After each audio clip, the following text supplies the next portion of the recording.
নতুন জিএসটি কর কার্যকরের পথে বাংলা তথা সারা দেশে। পুজোর ঢাকি কাঠে পড়তে আর মাত্র কয়েকটা দিন, এর মধ্যেই শহরে কেন্দ্রীয় অর্থমন্ত্রী নির্মলা সীতারামন জিএসটি সংস্কারের সাফল্যে জয়গান গাইবার পাশাপাশি তিনি জানিয়ে দিলেন দেশ এখনো এক ধাপের জিএসটি কাঠামোর জন্য প্রস্তুত নয়। পাশাপাশি তার দাবি এই সংস্কার দীপাবলির উপহার হলেও তা করা হয়েছে দুর্গাপুজোর মাথায় রেখে।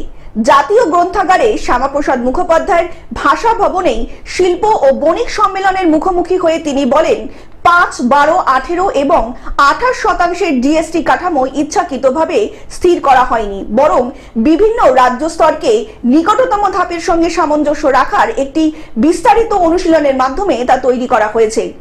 যখন জিএসটি নিয়ে পর্যালোচনা করা হচ্ছিল তখন একটি দিক থেকে উঠে আসে যে জিএসটি কাউন্সিলের সদস্যরা 4টি ফ্ল্যাট চান না, তবে এখনই এই হারের জন্য প্রস্তুত কিনা সেই প্রশ্নের উত্তরও দেওয়া হয়নি। সম্ভবত ভবিষ্যতে তা হতে পারে। পাশাপাশি 22শে সেপ্টেম্বর তারিখটিকে কেন বেছে নেওয়া হলেও সে বিষয়ে বক্তব্য রাখেন অর্থমন্ত্রী।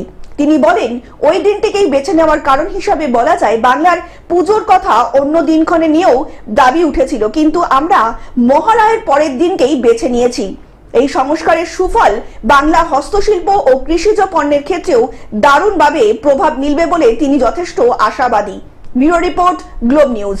এখন থেকে গ্লোব টিভি দেখুন আপনার স্মার্টফোনেও। গুগল প্লে স্টোর অথবা অ্যাপল স্টোর থেকে ডাউনলোড করুন গ্লোব টিভি লাইভ অ্যাপ। এছাড়া জিও টিভি অ্যাপ থেকে দেখুন গ্লোব টিভি লাইভ।